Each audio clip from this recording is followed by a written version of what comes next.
அந்த காட்டில் காஞ்சனாக்காக ஒரு பெரிய ஹோட்டல் வச்சு நடத்திட்டு வந்தது. அந்த ஹோட்டலில் மிட்டுவும் பிளாக்கி வேலை பார்த்துட்டு இருந்தாங்க. அவங்க ரொம்ப சுவையாக சமைப்பாங்க. மிட்டுவோட சமையலை சாப்பிட்றதுக்கு அங்கே நிறைய பறவைகள் வருவாங்க.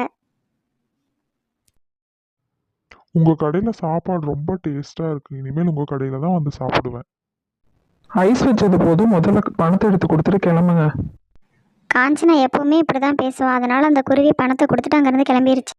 காஞ்சனாக்கா, பையனுக்கு ஸ்கூல் ஃபீஸ் கட்டணும், வீட்டு வாடகை கட்டணும். நீங்கள் கொடுக்குற சம்பளம் எனக்கு பத்த மாட்டேங்குதுக்கா. அடுத்த மாதத்துலேருந்து சம்பளம் கொஞ்சம் சேர்த்து கொடுங்கக்கா. ரொம்ப கஷ்டமாக. என்னமோ உன்னாலதான் இந்த ஹோட்டல் ஓடிட்டு இருக்க மாதிரி பேசிட்டு இருக்க. சம்பளம்லாம் எச்சு தர முடியாது. இஷ்டம் இருந்தா செய், இல்லைன்னா வெளியே கிளம்பி போயிட்டே இரு, சரியா? இப்படியே சில நாட்கள் நகர்ந்துருச்சு. மிட்டுவும் பிளாக்கி நல்லா சுவையாக சமைச்சு கொடுக்கறதுனால நிறையா பறவைகள் அங்கே சாப்பிட வந்தாங்க. அதனால் அந்த ஹோட்டலை இன்னும் கொஞ்சம் பெருசு பண்ணிட்டாங்க. காஞ்சனாக்கா, கடையும் டெவலப் பண்ணிட்டீங்க. நாங்கள் நாள் பூரா கிச்சனில் உட்காந்து கஷ்டப்பட்டுட்ருக்கோம். எங்களுக்கு கொஞ்சம் சம்பளம் சேர்த்து கொடுங்கக்கா, ப்ளீஸ். என்ன சம்பளம் சேர்த்து கொடுக்கணுமா? என்னமோ நீங்க 2 பேர் இருக்கனாலதான் இந்த ஹோட்டலே பெருசான மாதிரி பேசிட்டு இருக்கீங்க.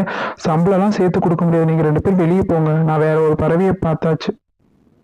என்ன பிளாக்கி, காஞ்சனாக்கா கொஞ்சம் கூட யோசிக்காம நம்மளை இப்படி வெளியே அனுப்பிட்டாங்க. நம்ம என்ன பண்ண போகிறோம்? மிட்டு அக்கா, எனக்கு ஒரு ஐடியா வந்திருக்கு. நம்ம 2 பேரும் நல்லா சமைப்போம்ல, நம்ம ஒரு தள்ளுவண்டி கடை போட்டால் என்ன?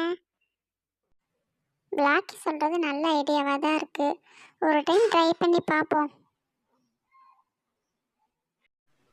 ஒரு வாரம் கழிச்சு அந்த ஊர் மரத்தடியில் மிட்டுவும் பிளாக்கி ஒரு தள்ளுவண்டி கடை போட்டாங்க. மிட்டுவோட கைப்பக்குவத்தினால நிறைய பறவைகள் அந்த கடையில் வந்து சாப்பிட்டாங்க. காஞ்சனாக்காக ஹோட்டலில் ஒரு குருவியை வேலைக்கு சேர்த்துது. அந்த குருவியோட டேஸ்ட் எந்த பறவைகளுக்குமே பிடிக்கல. அதனால் அந்த ஹோட்டலுக்கு அதிகமாக பறவைகள் வர்றதே இல்லை. காஞ்சனாவோட ஹோட்டல் நட்டத்துக்கு போயிட்டு இருந்தது. ஐயோ, என் ஹோட்டல் நட்டத்துல போயிட்டு இருக்கே. மிட்டுவை விளாக்கி கேட்ட சம்பளத்தை கொடுத்துருந்தா நிறைய ஹோட்டல் ஓஹோன்னு போயிருக்குமே. இப்ப வியாபாரமே ஓட மாட்டேங்குதே. நான் என்ன பண்ணுவேன் கடவுளே? தள்ளுவண்டி கடை வச்சிருந்த மிட்டுவும் பிளாக்கி ஒரு பெரிய கடைக்கு ஓனர் ஆயிட்டாங்க. ஏன் பிளாக்கி, நம்ம யாரை ஏமாத்துறதுனால நேர்வழியில் போனனால நமக்கு இந்த ஹோட்டல் சொந்தமாயிருச்சு.